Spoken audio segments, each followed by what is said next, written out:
Rohit Prajapati. Congratulation सभी students को जिन्होंने आरएमओ के लिए क्वालिफाइड किया है, जिन्होंने आईओक्यूएम को बहुत ही समझदारी से क्लियर किया। अगर मैं स्पेशली उत्तर प्रदेश की बात करूं तो यहां पे जो कट ऑफ गई है वो 10 मार्क्स है, और 10 मार्क्स लाना इस पेपर के लिए बहुत ही ज्यादा टफ या बहुत ही ज्यादा इंपॉर्टेंट भी था। तो जितने भी स्टूडेंट्स ने आरएमओ के लिए क्वालिफाइड किया है, तो ये इस वीडियो में आप सभी के लिए है आरएमओ का master plan, regional mathematics olympiad का मास्टर प्लान आज की इस वीडियो में। तो आइए सभी स्टूडेंट्स इस वीडियो को देखिए और बहुत चालाकी से इन मेरी बातों को फॉलो कीजिए। Definitely you will get good marks in RMO. तो जैसा कि आप सभी को मालूम है कि आरएमओ में स्पेशली 6 क्वेश्चंस आपसे पूछे जाएंगे, 6 क्वेश्चंस आपसे पूछे जाएंगे एंड 6 क्वेश्चंस जो हैं वो किस किस टॉपिक से आ सकते हैं वो थोड़ा सा मैं आप सभी को बता दूं। वैसे ऑलरेडी आप सभी को बहुत अच्छे से मालूम है कि नंबर थ्योरी से आपसे पूछे जा सकते हैं, अलजेब्रा से आपसे पूछे जा सकते हैं, अलजेब्रा में एपी है, जीपी है, पॉलिनोमियल्स हैं, ज्योमेट्री से आपसे पूछे जा सकते हैं, फंक्शन रिलेटेड चीजें आपसे पूछी जा सकती हैं, इनइक्वालिटी से आपसे पूछा जा सकता है, पीएनसी या कॉम्बिनेट्रिक्स परम्यूटेशन एंड कॉम्बिनेशन से आपसे चीजें पूछी जा सकती हैं। तो मैंने आपके लिए एक चीजें प्लान की हैं। अगर आप सभी लोग अपने पिछले 10 साल का आरएमओ, क्योंकि आरएमओ 2018 के बाद हुआ ही नहीं है, उसके बाद इनमो हुए हैं, तो मैं अगर आरएमओ की बात करूं तो 2008 से लेकर 2018 तक, अगर मैं 8 की बात करूं या 7 की बात करूं, तो वहां पे जो हमारे पास क्वेश्चंस आते थे, नंबर ऑफ क्वेश्चंस होते थे 7। कुछ टाइम के बाद नंबर ऑफ क्वेश्चंस हो गए 6। आप सभी को अगर मैं बताऊं तो आरएमओ का मैंने पूरा जो सिस्टम देखा, एग्जांपल के तौर पे अगर 2008 से लेकर 18 तक की मैं बात करूं, 10 साल में आपसे अप्रॉक्सीमेटली 60 सवाल पूछे गए हैं।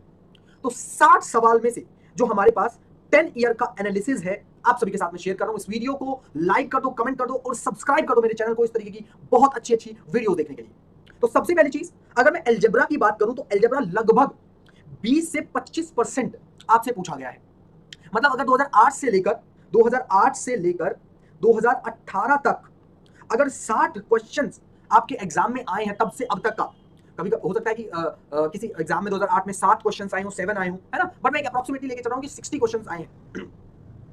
60 क्वेश्चंस अगर आए हैं तो लगभग आपसे 15 से 18 क्वेश्चन जो है वो आपके अलजेब्रा से रिलेटेड है, वो आपके अलजेब्रा, आपके पॉलिनोमियल, आपके एपी, जीपी, एचपी, इन सभी चीजों से रिलेटेड है। अगर मैं ज्योमेट्री की बात करूं तो ज्योमेट्री का जो सिनेरियो है वो तकरीबन अगर 60 क्वेश्चंस आपके एग्जाम में आए हैं तो लगभग 18 से लेकर 21 क्वेश्चन तक आप सभी से पूछे गए हैं, है ना, आप सभी से पूछे गए हैं। तो ज्योमेट्री का जो वेटेज है वो ऑलमोस्ट ज्यादा है। मतलब अगर मैं बताऊं कि 6 मार्क का जो 6 क्वेश्चन जो आ रहे हैं उसमें कितने क्वेश्चन, सोच के देखो, कमेंट करके मुझे बताओ कि आपके हिसाब से कितने क्वेश्चन ज्योमेट्री के आ सकते हैं, क्या पॉसिबिलिटी है। But at the end of the video मैं डेफिनेटली इस चीज के बारे में डिस्कस करूंगा और आपको बताऊं। नंबर थ्योरी की अगर मैं बात करूं तो नंबर थ्योरी में भी तकरीबन 15 से 20%, तो लगभग 9 या 12 क्वेश्चंस आपसे पूछे गए हैं। 60 में से अगर टोटल काउंट करो तो 12 के आसपास जो क्वेश्चंस हैं वो आपसे पूछे गए हैं। और अगर मैं फंक्शंस, इनइक्वालिटीज एंड कॉम्बिनेट्रिक्स की बात करूं तो वहां पे भी तकरीबन आपसे 9 से 12 ही क्वेश्चंस आप सभी से पूछे गए हैं इन 60 क्वेश्चंस में से। तो जो सबसे ज्यादा वेटेज है, अगर मैं वेटेज की बात करूं, जो सबसे ज्यादा वेटेज रही है वो ज्योमेट्री की रही है। उसके बाद अगर मैं बात करूं तो अलजेब्रा की रही है। उसके बाद अगर मैं बात करूं तो नंबर थ्योरी की रही है।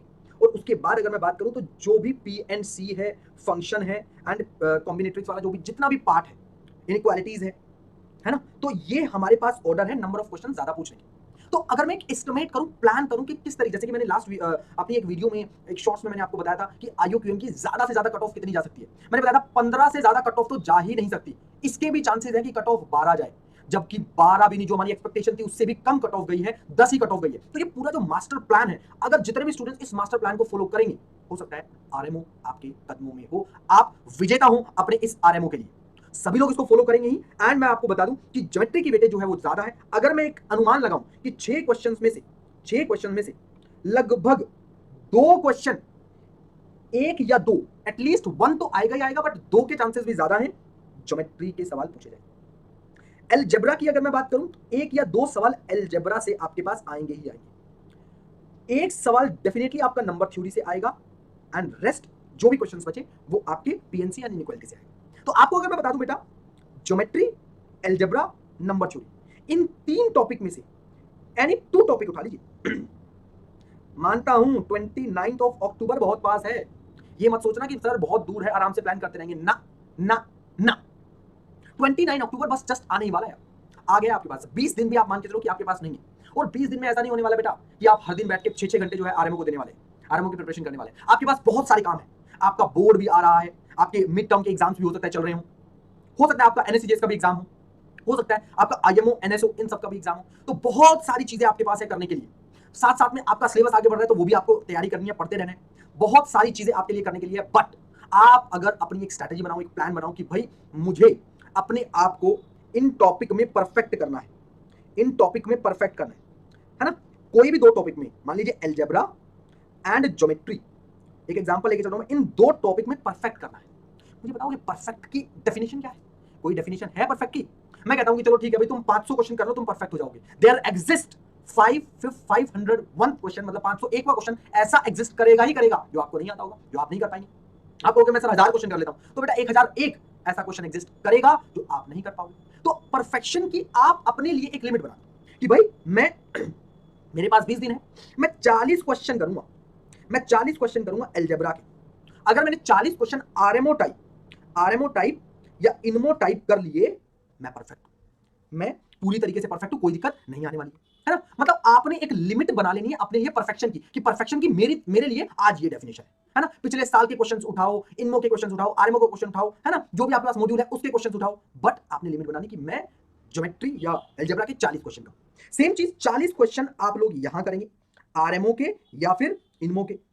जैसे ही आरएमओ या इनमो के क्वेश्चंस आपके यहां से होने लगेंगे ना बेटा, बिलीव मी, थोड़ा सा स्ट्रेटेजी बदलो अपनी, आप यकीन करो आरएमओ क्वालिफाई आप आराम से कर लेंगे, आप इनमो के लिए एलिजिबल हो जाएंगे, है ना। और इसमें ना स्टेप वाइज मार्किंग होती है, स्टेप वाइज मार्किंग आपके लिए होगी इसमें, है ना। एक एक स्टेप आपकी क्या अप्रोच है, आप क्या सोच सकते हैं, क्या समझ सकते हैं, किस तरीके से बेटर कर सकते हैं, वो आपको सोचना होगा, समझना होगा। मुझे लगता है इन सभी बातों को अगर आप बहुत अच्छे तरीके से फॉलो करेंगे तो डेफिनेटली आपका आरएमओ क्लियर होगा। और बेटा आरएमओ क्लियर हो चाहे ना हो, एक अच्छा एक्सपीरियंस आपको मिलेगा। 3 घंटे 6 क्वेश्चन तो समझो ही मत, करने तो 2 ही हैं, टारगेट तो आपके 2 ही हैं, तो 3 घंटे 2 क्वेश्चन, बहुत मजे आने वाले हैं आप सभी के। इस वीडियो को लाइक शेयर कमेंट जरूर करें, कमेंट करके मुझे बताओ किस तरीके की वीडियोस आप सभी को पसंद है, किस तरीके की वीडियो आप नेक्स्ट देखना चाहते हैं। Thank you so much, bye everyone, thank you बेटा, बाय।